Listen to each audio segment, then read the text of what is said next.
All right, we got 2017 Ford Explorer here. The front blower motor's not working for his HVAC system. The rear works, but not the front. So I went ahead. I've started working on it a little bit. Figured I'd make a quick video on this. These are pretty easy to change out, so it's not going to be a super long video. Just about anybody should be able to do this. But we'll go ahead and go over there, take it apart, test it real quick, and then put the new one in. All right, so to get to the blower motor itself, we got to remove this panel. There's three 7mm bolts that hold it on. Two in the front, and then one in the back that comes out of here. And this is what I use to get it out of the back.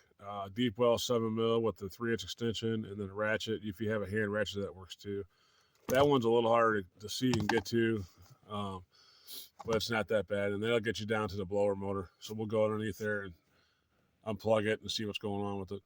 All right, so I got the key on, and I got the blower motor on full blast. I just wanted to do a real quick check here to make sure it's getting power down here, so it's not an electrical problem or something like that. So I got my test light grounded out. I'm just going to check the yellow and green wire here. It should have power going to it, and it does. So it looks like we do have a bad blower motor.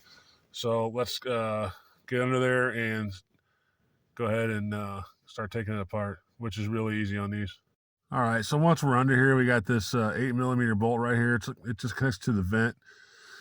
Got to remove that. It's 8mm, pull that down, and then you can pull this little cover off, and then we can get to the actual blower motor here, which it's open right now, but we have to be able to turn this blower motor, and you won't be able to do that until you get this bolt out right here, 8mm.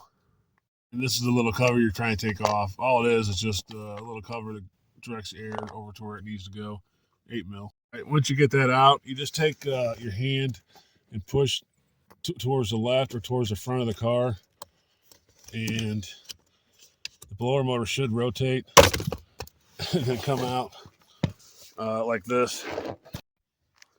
Sorry about that.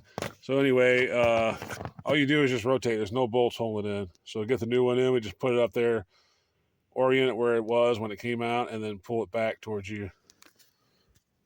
And after you pull it forward or towards, rotate it left, it'll pull out like this. And that's really all there is to these. So we'll go ahead and put the new one up there, orient it where it was towards the front, and then turn it back, hook everything up, make sure the blower motor works. But like I said, it's a pretty easy one. No other bolts come out besides those that we took out. All right, so I just went ahead and plugged it in before I put it up there. You can see it's running. So it just confirms we have no electrical problems or any kind of issues like that. So I'm just going to turn the key off real quick. So anyway, like I said, it's a pretty easy one. It's not going to be a long video. It just kind of shows you what panels take off and how to take this off. There's no bolts. Again, you just rotate it left or towards the front of the vehicle, and then once it comes to a stop, you can just pull it straight down. So putting it back together is just reverse of all that. We're just going to unplug it, put it back up there, orient it right, turn it left, put the cap back on, and the other piece back on. We're good to go. So anyway, that's about it on the 2017 Ford Explorer. Pretty simple job. As always, thanks for watching, and God bless.